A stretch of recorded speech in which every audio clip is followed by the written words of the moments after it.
Hi everyone, welcome back to my channel. So आज हम discuss करेंगे 22nd एंड 23rd फेब का the Hindu quiz. Actually थोड़ा late हो गया बिकॉज ऑफ माय तबीयत, क्योंकि तबीयत थोड़ी ठीक नहीं थी। सो दैट्स वाई। बट अब हम जल्दी जल्दी सारे जितने भी बचे हुए दिन बचे हैं ना फेब के, उसको फटाफट कवर करेंगे। So let's start. First question, for which year India has proposed to host the Olympics? We all know कि इंडिया जो है बिड किया है फॉर दी ओलंपिक होस्टिंग, कि हाँ मतलब हमें भी ओलंपिक होस्ट करने का मौका मिले। सो ये जो है प्रपोज्ड है इन द ईयर 2036 में। So the correct answer is 2036। 2036 में इंडिया ने प्रपोज किया है कि it will host the Olympics. उसका एक्सप्लेनेशन देखते हैं। बस एक्सप्लेनेशन में ये डेट दिया हुआ है, बट इसमें क्या होता है कि कोई भी कंट्री इफ़ ओलंपिक होस्ट करेगा तो उसको प्रपोजल देना होता है कि हाँ हम इस टाइम पे होस्ट करना चाहते हैं। एंड ड्यू टू मतलब with respect to financial condition also, कि फिनेंशियली इंडिया इज़ कैपेबल और नॉट, या कोई भी कंट्री जहाँ भी ओलंपिक्स होती है उसमें फिनेंशियली वो कंट्री कितना कैपेबल है, देन कौन कौन सी इवेंट्स वहाँ हो सकते हैं, हर चीज़ को मतलब देखते हुए कोई भी कंट्री ये डिसाइड करती है। देन ओलंपिक एसोसिएशन जो है वो फिर आपस में डिस्कस करके फिर अप्रूवल मिलता है कंडक्ट करने का। सो दैट्स वाई इंडिया जो है, India itself has propose to host the Olympics, so that कि हम भी जो है बहुत सारे गेम्स को होस्ट करेंगे तो हमारे डोमेस्टिक क्या एक्सपोज़र होगा, हमारे यहाँ लोग आएंगे। जैसे हमने कॉमनवेल्थ गेम्स होस्ट किया था तो बहुत सारे फॉरेन कंट्रीज़ के एथलीट्स के साथ इंटरेक्शन, एंड देन उससे किसी भी कंट्री का एक अपना पहचान भी बनता है। So that's why it is helpful. So इसका आंसर है 2036। Next question, freedom of speech come under which article in the India? Freedom of speech जो है वो कौन से आर्टिकल के अंदर आता है इंडिया में? तो correct answer is article 19(1) clause A. So article 19 के क्लाउज 1 के अंदर ये आ रहा है फ्रीडम ऑफ स्पीच। एंड जितने इसमें 6 और आर्टिकल्स है ना आर्टिकल 19 में, सो ये तो इजी है सबके लिए। आर्टिकल 21 क्या है? Right to life. देन ये है आर्टिकल 14, इक्वालिटी बिफोर लॉ है। फिर आर्टिकल 20 क्या है? 20 को भी याद नहीं है, देख लेना आप लोग बुक में। एग्जैक्टली ये जो क्लाउज है ना वो इम्पॉर्टेंट हो जाता है जब किसी भी न्यूज़ पर्सपेक्टिव से आता है। So it was in news. Next question, what is the full form of ASHA? ASHA का फुल फॉर्म क्या है? सो आशा का फुल फॉर्म है एक्रीडेट सोशल हेल्थ एक्टिविस्ट। ये है आशा का फुल फॉर्म। आशा जो है वो रिलेटेड है विद दी हेल्थ वर्कर, जो हमारी हेल्थ वर्कर होती है आंगनवाड़ी में ही से एसोसिएटेड होते हैं। और ये क्या मतलब, ये बहुत ही ग्राउंड लेवल पे डायरेक्टली इंटरेक्ट करते हैं पेशेंट से। कोई भी इफ़ प्रेग्नेंट लेडी है, किसी को हेल्प चाहिए, तो फिर उसमें आशा जो है वो डायरेक्ट रोल प्ले करती है between the hospital and the patient, क्योंकि वो उनके पास सारा रिपोर्ट होता है किस ग्राम पंचायत में कहाँ क्या हेल्थ इश्यूज़ है, वो उनको हैंडल करती है। सो इट्स आशा का फुल फॉर्म है accredited social health activist. Next question, what is the permissible limit of faecal coliform levels in the water?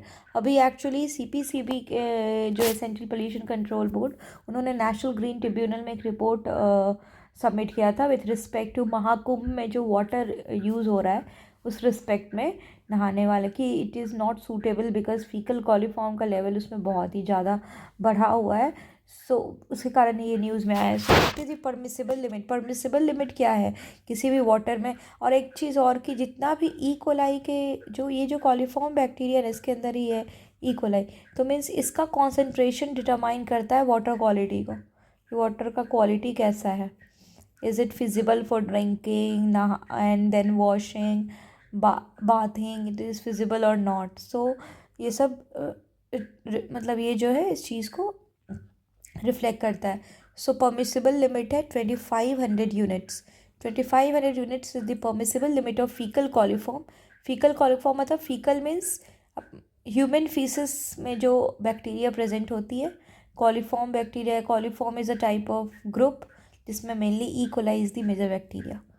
तो ये है फीकल कॉलिफॉर्म। नेक्स्ट ये देखो इसका explanation. On January 14 Makar Sankranti जो है फीकल कॉलिफॉर्म लेवल्स की इंडिकेटर ऑफ कंटामिनेशन 11,000 यूनिट जो है संगम घाट पे देखा गया था, which is 4 times more than 4 time permissible limit of 2500। ये बहुत पहले ही टेस्टिंग हुई थी ऑन 14 जनवरी, मीन्स कि महाकुंभ का स्टार्ट हो चुका था उस टाइम। तो वही है कि that's why it was in news.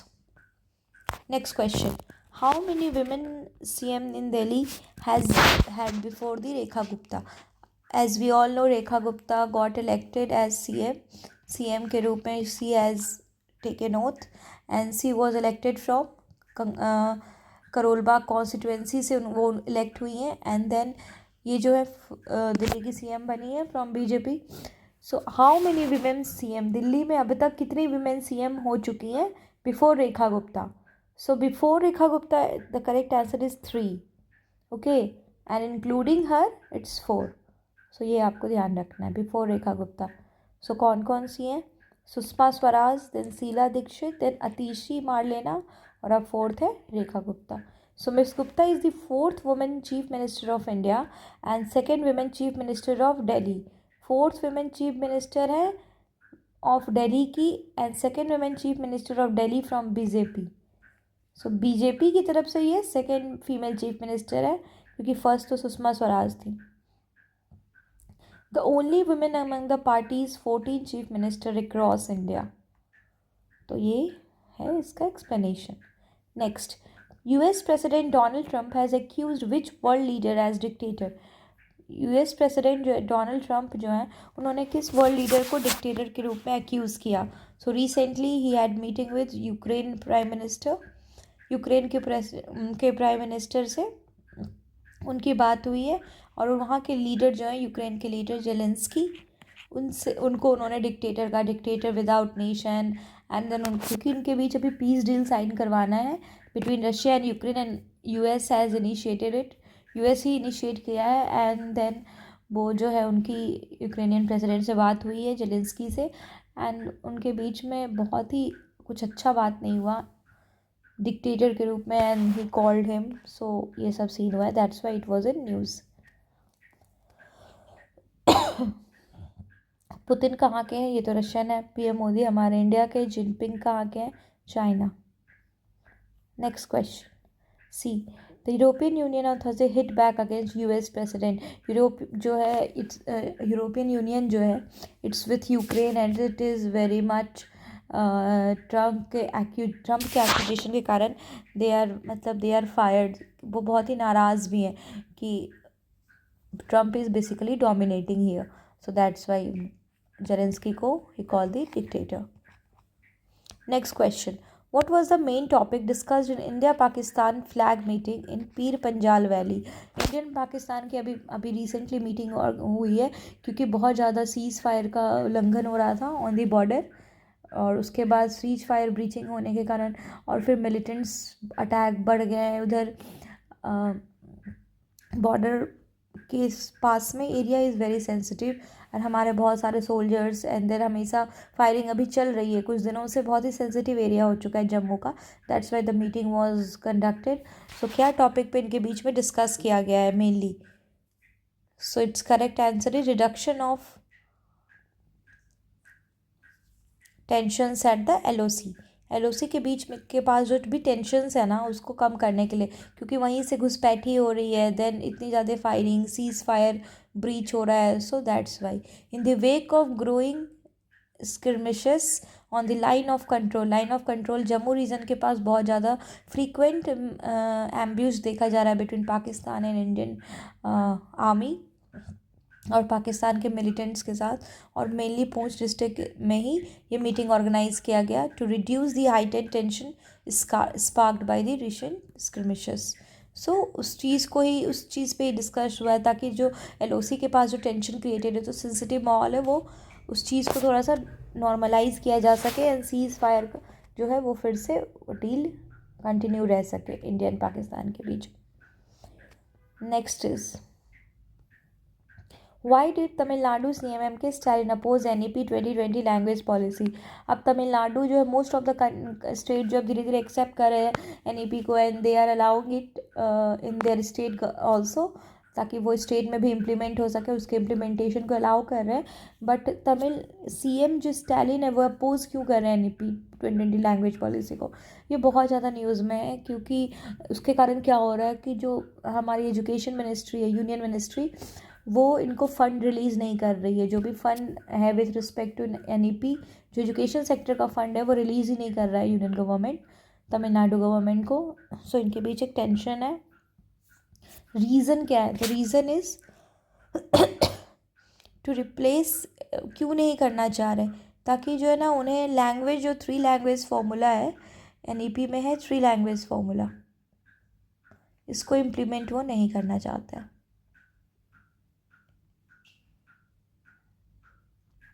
और वो चाहते हैं कि उनकी स्टेट की पॉलिसी ही चले, और इसको वो as a viewed as an attempt to impose Hindi. उनको ऐसा लग रहा है कि जो 3 लैंग्वेज फार्मूला है गवर्नमेंट का, वो इसके थ्रू अपने हिंदी लैंग्वेज को इम्प्लीमेंट करना चाहते हैं नॉन इंग्लिश स्टेट्स में, नॉन हिंदी स्टेट्स में, मेनली सदर्न में। सो that's why he is not implementing it in his state, और वो अपोज कर रहे हैं। 3 लैंग्वेज फार्मूला में है कि एक तो 2 नेटिव लैंग्वेज आप पढ़ाओ इंडिया की, एंड एक आप कोई भी पढ़ा सकते हो। तो 2 नेटिव में लोकल लैंग्वेज भी शामिल है, एंड जो भी इंडिया के ऑफिशियल लैंग्वेज का पार्ट है वो, एंड देन एक आप कोई भी लैंग्वेज पढ़ा सकते हो। कोई इसमें इम्पोजिशन नहीं है कि हाँ आपको यही लैंग्वेज पढ़ाना है। बट तमिलनाडु में के गवर्नमेंट को ऐसा लग रहा है कि ये जो है हमारे तमिल एंड जो भी हमारी रीजनल लैंग्वेज जो है उसको ख़त्म करने का एक साजिश है, and it is an attempt to impose Hindi, mainly to impose Hindi only NEP is regulated. So that's why tension is created and he is not implementing it. उससे कारण क्या हो रहा है? फंड इशू रिलीज में डिले हो रहा है। सो दैट तो यही है सेम। हिंदी को इम्पोज करने के लिए वो, उनको ऐसा लग रहा है कि हिंदी इम्पोज करना चाहते हैं through NEP and through 3 language policy of government. Next, with what did PM Modi emphasize regarding India's global position at School of Ultimate Leadership Conclave? अभी PM मोदी जो है वो school of ultimate leadership conclave में उन्होंने India के बारे में क्या एम्फेसाइज किया with respect in the India's global position, with respect to India's global position उन्होंने क्या बताया with at the school of ultimate leadership conclave में? सो उन्होंने बताया कि he called India an emerging global powerhouse that required world class leaders who can find solutions to meet global needs and complexities in every sector. These leaders must keep the country's interest at the forefront from accelerated growth momentum. मतलब कि वो चाहते कि India जो अब एक global power house के रूप में इमर्ज कर रहा है। India is an emerging global power house. So global, वहाँ के जो लीडर्स हैं वर्ल्ड क्लास लीडर्स, वो जो भी सेक्टर एक स्पेसिफिक ग्रोथ में कंट्रीब्यूट कर रहे हैं। So India is an emerging global power house. इन्होंने इंडिया के पोजीशन के रूप को विथ रिस्पेक्ट टू ग्लोबल, कि ग्लोबल सिनेरियो में इंडिया का क्या पोजीशन है, it is increasing and India is gaining much respect from it previous, whatever previous जो इंडिया की इमेज था वो धीरे धीरे बदल रहा है, and it is acting as a global leader. So यही है। Next question, what was the Judicial Commission's conclusion regarding the Bhole Baba in Hathras and stampede case? Judicial commission का जो है अभी क्या कंक्लूजन आया? भोले बाबा हाथरस स्टैम्पीड केस में हुआ था, जिसमें बहुत सारे लोग मर गए थे, एंड बाबा थे उनके ऊपर भी बहुत सारे केसेस, उनके ऊपर भी बहुत सारे एक्यूजेशंस लगे थे कि उन्होंने सेफ्टी सिक्योरिटी का ध्यान नहीं दिया, and management was not good, जिसके कारण बहुत सारे लोग जो श्रद्धालु थे उनकी जान चली गई, and they got injured also. So क्या जुडिशियल का क्या इनके भोले बाबा के रिगार्डिंग क्या कंक्लूजन आया है? सो जुडिशियल कमीशन जो है वो क्लीन चिट दिया टू स्पिरिचुअल गुरु नारायण सरकार हरि, ऑल्सो नोन एज भोले बाबा इन हाथरस स्टैम्पेड। तो वही है, 3 पैनल कमेटी बैठी थी, उन्होंने इनको क्लीन चिट दे दिया कि इनकी कोई गलती नहीं है, विच इज़ रॉन्ग। क्योंकि आप बाबा हो, आप कोई चीज़ ऑर्गेनाइज कर रहे हो, तो you should have the responsibility also, but क्या बोला जाए. Next question, what controversy arose regarding USAID funding in India? USAID funding के से रिलेटेड अभी इंडिया में कंट्रोवर्सी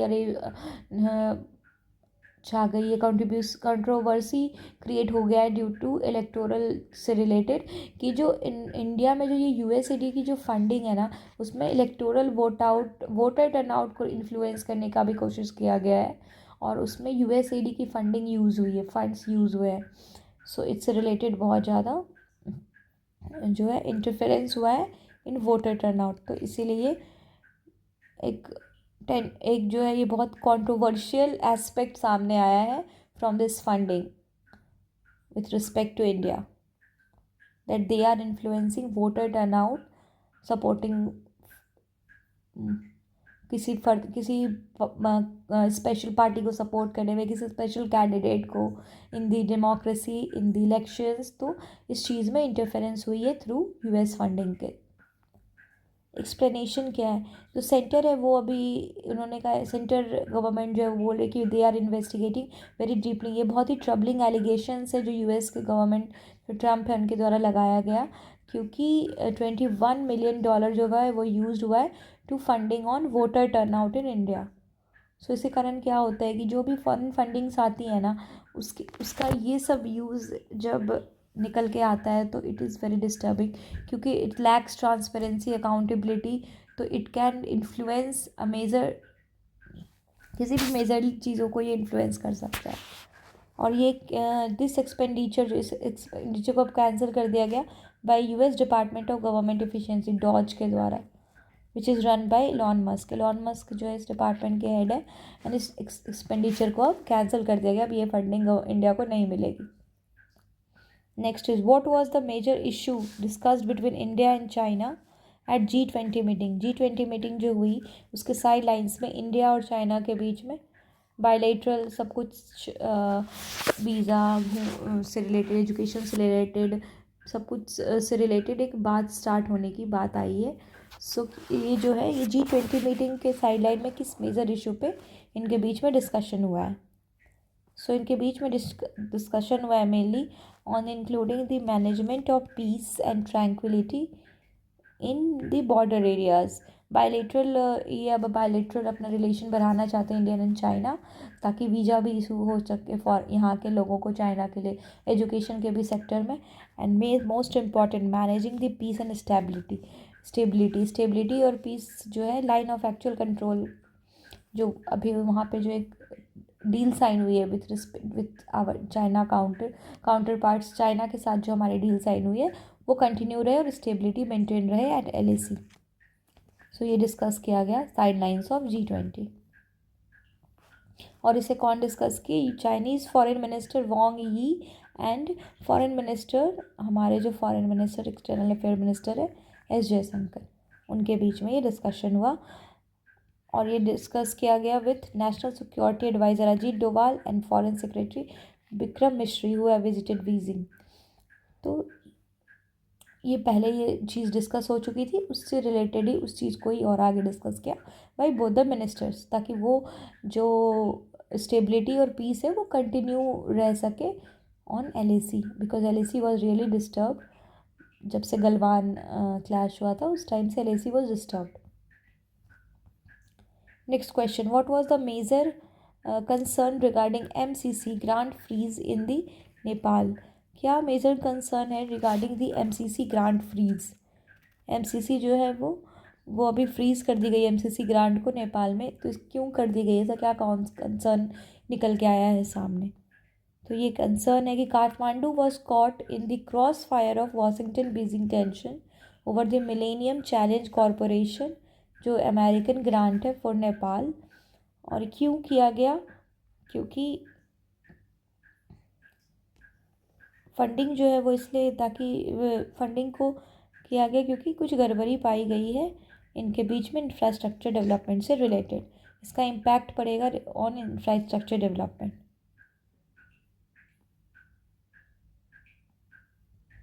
सो एक्सेप्ट 3 साल पहले काठमांडू वॉज कॉट, काठमांडू को जो है वो इस कॉरपोरेशन जो एक अमेरिकन ग्रांट है नेपाल के लिए, उसके कुछ ब्रीच करने में उसके रूल्स को काठमांडू वॉज हेल्ड रिस्पॉन्सिबल, और यूएस जो है वो इस चीज़ को वॉर्न की, एंड देन जो काठमांडू है वो फेल कर गया to ratify the MCC Nepal compact. उसके कारण क्या हुआ है कि if the funding is completely withdrawn, broader implication for, यदि ये कम्प्लीटली विथड्रॉ कर लिया गया ये फंडिंग जो कि नेपाल को दिया जाता है, तो सिर्फ इंफ्रास्ट्रक्चर ही नहीं, डेवलपमेंट ही नहीं, बल्कि जियो पॉलिटिकली भी इट विल अफेक्ट और will have a bad effect with respect to India and China. So वही है, इसके इंफ्रास्ट्रक्चर को मेनली ये जो ग्रांट है वो डेवलपमेंट के लिए इम्पॉर्टेंट थी, so it will be hampered in a short layman language, हम ये बोल सकते हैं। सो ये सारे क्वेश्चंस थे जो फोर थे both the days 22 and 23 Feb के। So I hope you have liked it, और आपको अच्छा लगा होगा। Keep revising, keep studying, and will meet again with new day quiz. Okay, bye.